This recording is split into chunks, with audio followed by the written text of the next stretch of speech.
Yo, yo, yo, yo, yo, what is going on, CoD Familia? It is your boy BN, aka Mr. Kingdom Builder, and in today's video, we are going to be getting into some weeds with some drama, a little bit of ice and spice, a little bit of Rico Suave, if you know what I mean, with TFS, the split, echo forming, and statements from some people, at least one from each side. We'll read off some chats. I'm also going to explain here in a moment why it is that I have waited this long to talk about this. And then we'll also be going a little bit into the weeds on the why, or at least based on what's been publicly stated and official. As always, if you enjoy the content, make sure you throw us up because it helps out a lot. So number one, quickly, why is it that I waited this long to really touch on this in any kind of deep dive or detail? Well, really, it's just out of respect. There was a number of things and information that a number of people are privy to, and most of it was internal, meaning that it was not publicly stated, it was not officially posted anywhere. Now, of course, people speculated. People would post on the Gen Chat for COD Discord, a number of other servers where people talked about it. You probably even saw some messages that could have been in World Chat when all of this was going down and afterwards. But I decided I'm just going to, even though I did kind of a brief, broad, vague touch on it, kind of a subject line, but no message body approach, I thought this, now that we're closer to the end of the season, is a little bit more forgiving in that sense, especially now that a decent amount of the dust is settled and people have migrated to kind of where they've gone. So let's dive in to the kind of outline summary, if you will, of what has happened thus far, to give you a quick recap. And then we're going to go into the first person's response from the Echo side, and then we're going to hear from someone on the TFS side. And then at the end, I'm going to just give you my general thoughts on how I think about the situation overall objectively. So here we go. We have, as we're going to switch some screens now. So this is kind of what happened, again, from outside, kind of what's been publicly stated as just really kind of more highlighted points. So the TFS split is starting to be kind of making rounds and is made aware. It's starting to become a little bit more public knowledge. Echo is formed.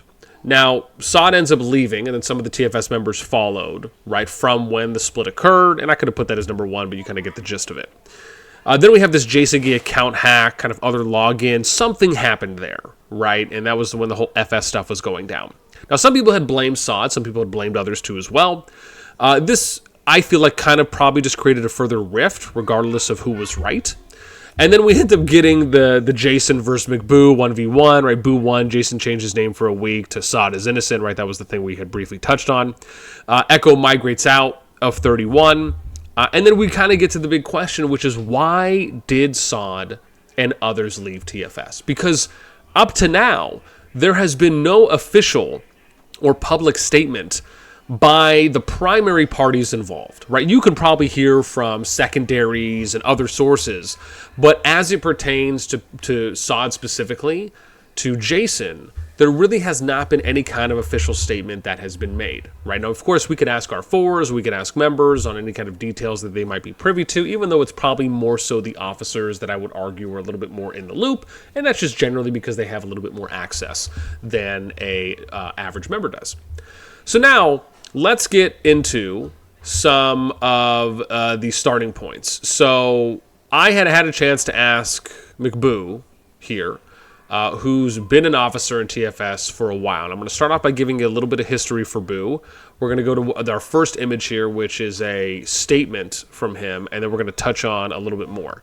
So let me go down, and we'll start this, I guess, maybe about here. So Boo says, I started in BDO. I was there for 1.5 seasons. I left because leaders sucked. Shots fired. Boo does not pull punches. Let me just be clear, or at least from the brief time that I've known and have read messages from him. Joined NKDS after half a season to beat BDO. Made ASC with Wowzer and Abda. And left half a season after because Castle sucked. There's a trend that's developing. I joined TNS after Jason bought it to beat ASC by warleading and building immediately. Next season, I was FS R4 and warlead and built versus Noir. Then migrated to TFS, but retired from leadership before the season. Ended up returning after they were sucking warlead. You can see where he's going. And had to try to salvage the season. I was R4 for half the DS season until my final fight with Jason Cirker about building wrong. And then again, I think this is the last part here. Yeah. I said Jason never designated me as a builder in TFS, but because I was war lead, building either enhanced or handicapped my efforts, so I was heavily involved in the review, especially after they messed up the starting zone versus EIS. They will all try to blame the one person who picked it, but it's all their fault for not vetting it. Matter of fact, my being R4 war lead was contingent on me influencing the building, which he initially agreed. So just kind of give you a little bit of history here for McBoo and his positions, and then obviously some other general thoughts. Now, Boo had shared, and again, he had made this public, and I want to be very clear here that these is Boo's thoughts and his views and opinions. This is not representative of SoD, of Echo, of anyone else, outside of if they were to come and publicly agree to it and or anything else. So let me now, before we get to Boo's reasonings for why he left, that may or may not be shared by others who left, let me read something that he had shared, and he mentioned this was okay, of course, with the quotes as well, that I can read you off this. And he did mention this has been shared publicly as well. So it says, the Office of General McBoo, which, again, just the official capacity of it all. You got to kind of tip your hat. Attention, he even hits you with the ATTN, right, the business attention. Dear TFS, as we have completed the season in parting ways after 2 to 3 seasons, I wanted to take a moment to remind you how great I was. Okay, I just have to say this, right? I am getting, and I always reference this person, right? But I'm getting some Billy Bob the OG vibes from 1093 and Rise of Kingdoms, because he would often write kind of in this similarly in somewhat of a demeanor to how McBoo's starting this off. It's just it's gold. It is gold. Okay, it is I who developed the current data program you rely on today for rewards. Introduce you to music bots and DJing in VC despite early opposition, the alerts emergency communications program to prioritize fighting, multiple war strategies, including the here 1, here 2, here 3. Right? You probably have heard those spoken if you watched the voice comms that TFS was so gracious, and Jason as well, to allow for me to come into their VCs during pushes. We did 2 sets of recordings. One, I think, was Jason, and the other, I don't know if it was Boo or Circa or someone else. I always forget the second person that was there doing it. I'm sure someone will let us know in the comments. And then we had the bot, the Miki shipping bot, to bring people together through love scores, right? As you continue using them in your future seasons, enjoy them and remember what genius introduced them. It's just, he's going in, man. He's like on his own pedestal. He's like, I'm just going to send another pedestal up. And now to Jason, it was your pleasure. Once again, it was your pleasure to have me. Oh, gosh, got to soak it in. Deliver you victory from the brink of defeat after you bought TNS. Drive FS down the right side of Death's Dawn when TFS stalled on Noir.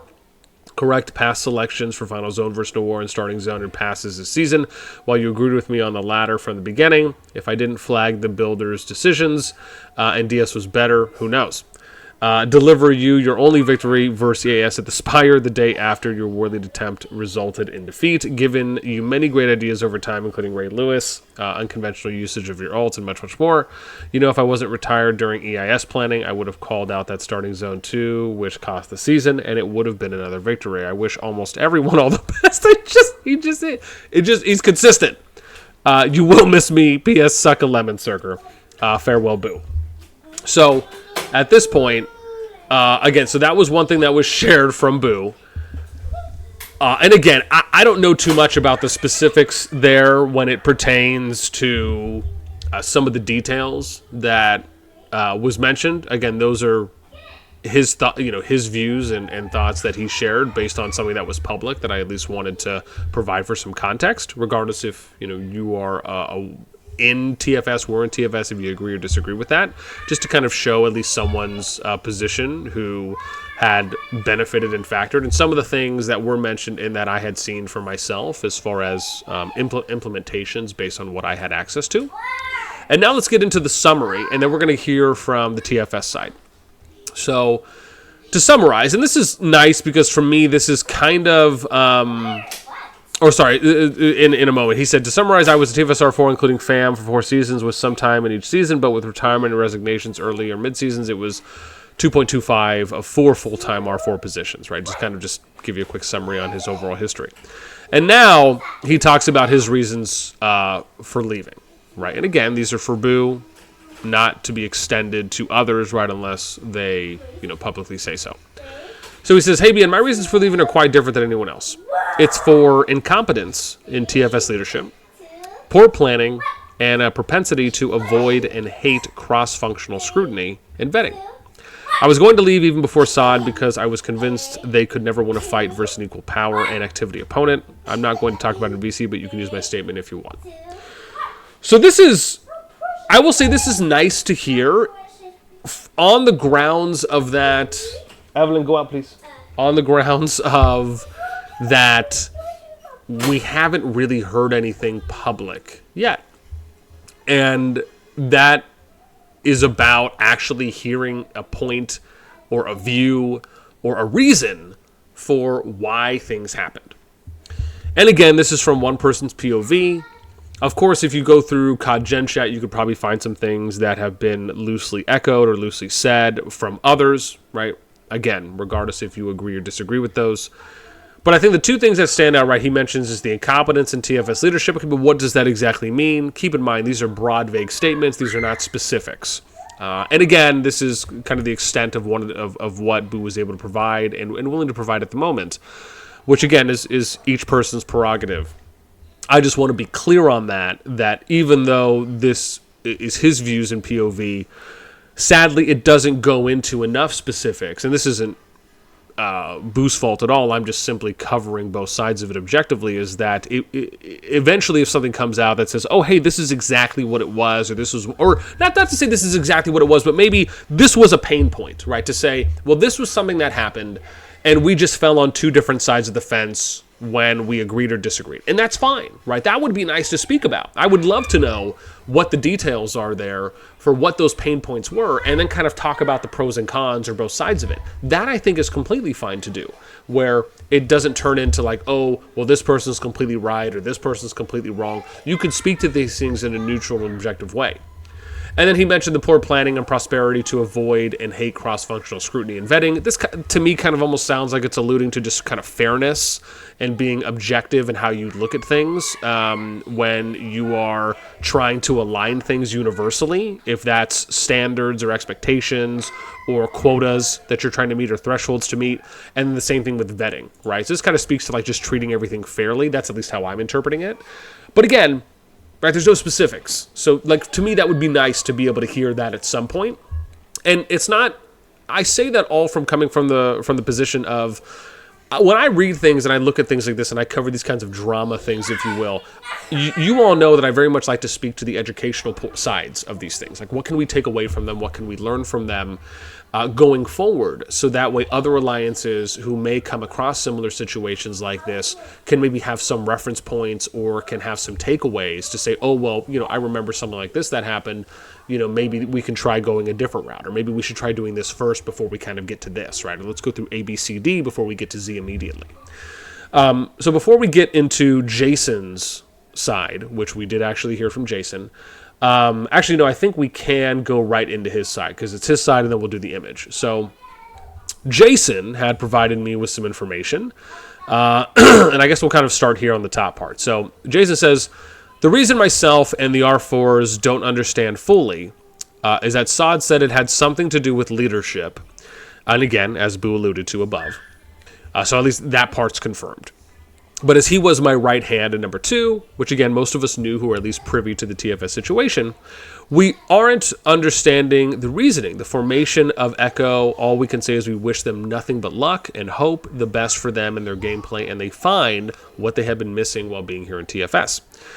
I then asked Jason on the next line we'll read, is if, okay, well, did SoD ever specifically say to you what the exact reasons were in detail? Like where it's crystal clear, these are the pain points, or these were the opposition points, anything to that degree. He then says, negative. We have all tried to reach out and ask him before migration even opened with no actual response, just leadership, and what we have won't be sustainable, right? So these were quotes from Jason. He then goes on to say that, and we'll kind of open this up to the last part, he says, I also offered him a co-king, which, right, during the king system with me and him, and Circer, he said no at one point, and then he offered him me, as in Jason, just stepping fully away and him taking the reins. So SoD being able to basically lead TFS, maybe Jason being an R4, being a member, right, just being kind of a contributing figure. And him taking the reins, he also said no to this. So we truly don't understand why, but again, no hard feelings. It is a game where players can and will do what they want, but TFS is still growing strong with a lot of new additions to our home kingdom, including many players from our current merge and additions within Open Migration. Public knowledge that has been announced is TFS is ANCS will be coming over to us in Open Migration and FS. We'll show you an image here in a moment. So if this is true, again, which I haven't seen, like I said, I lean a little bit more on this most likely being true, because once again, even when I had reached out to SoD and I asked him, SoD had responded with just that he didn't want to give any kind of public statement on specifics. He would rather them focus on Echo and moving forward and what they have planned for the future within that alliance and that group, not really to kind of go through the past at the moment, which again, totally fine. And respectable. And so with that in mind, right, I haven't at least seen SoD say anything publicly, as we mentioned before. And it's also something I even had asked another R4 and Echo 2 as well, and they more or less said the same thing. It was pretty much just that, like, yeah, look, leadership has kind of made a decision. We don't really want to kind of talk about things that have happened there, at least outside of, anyone who's willing or would like to, of course. And so now you hear from Jason on him just not knowing, them not really knowing exactly, at least specifically, let me be clear here, from what SoD had told them. Now, maybe they heard things from other people. Maybe they heard things from other players or their officers that had left and had went to Echo.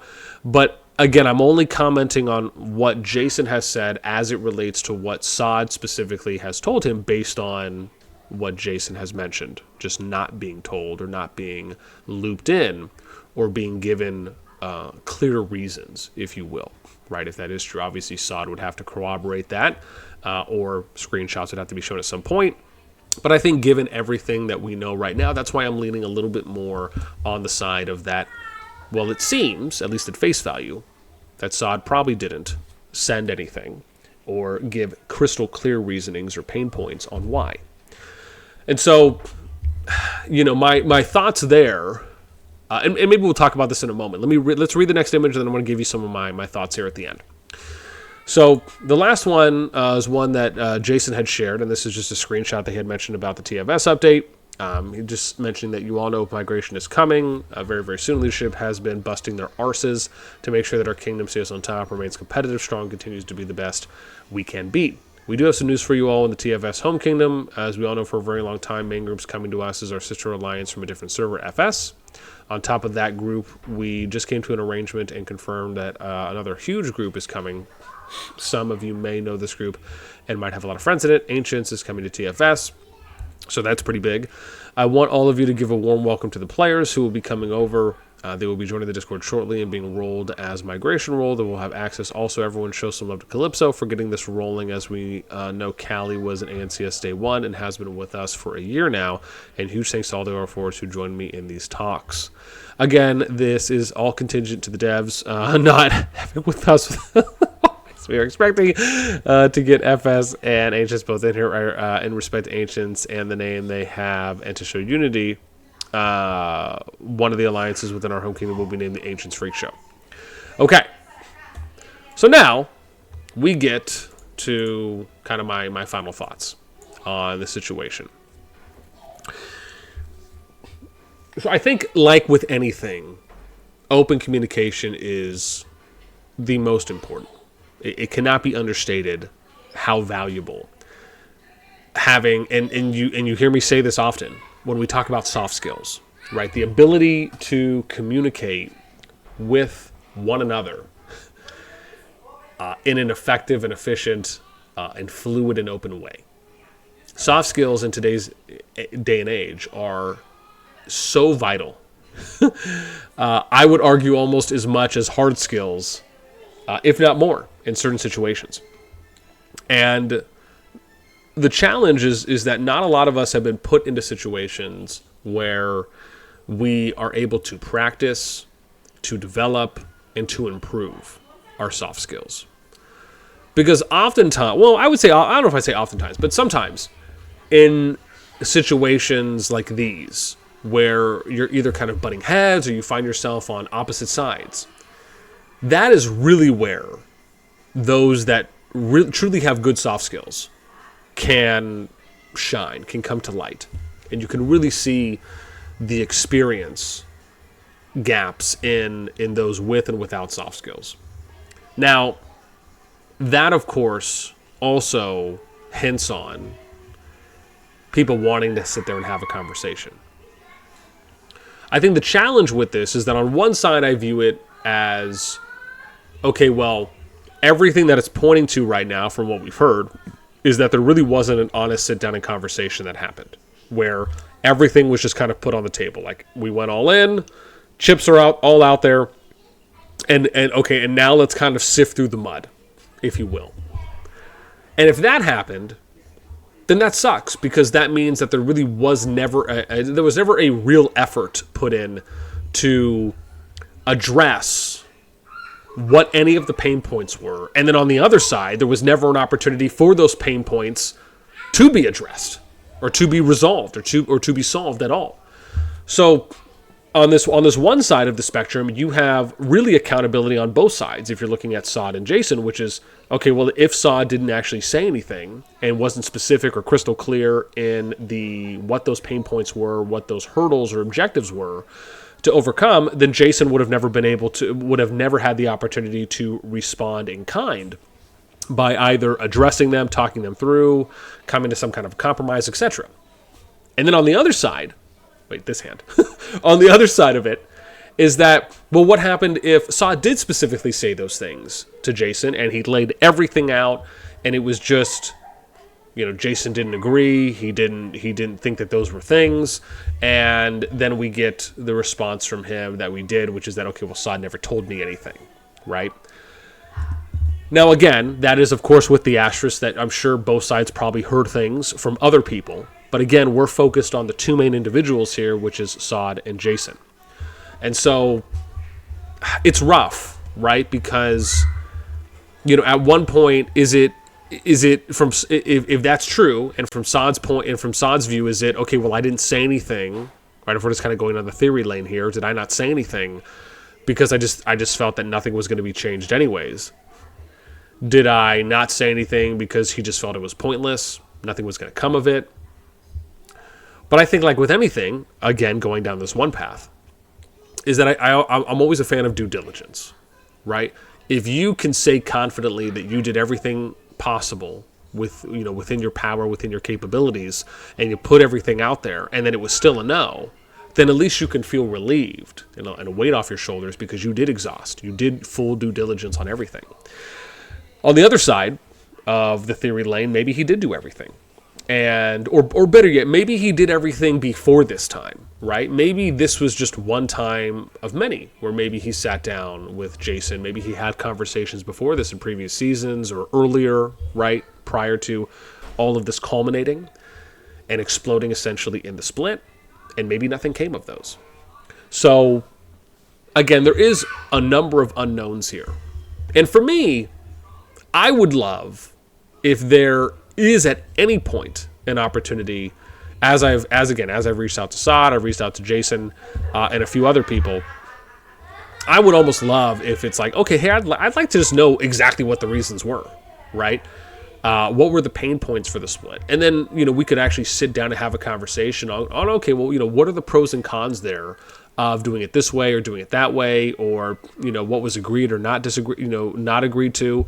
Because keep in mind, and you often hear me say this, is that you're always going to have different ways of leading. You're going to have different ways of managing. And some of those ways might be more favored or less favored. Some of them might be more agreed to or less agreed to. But it doesn't always mean that they are the worst of the worst or the best of the best approaches.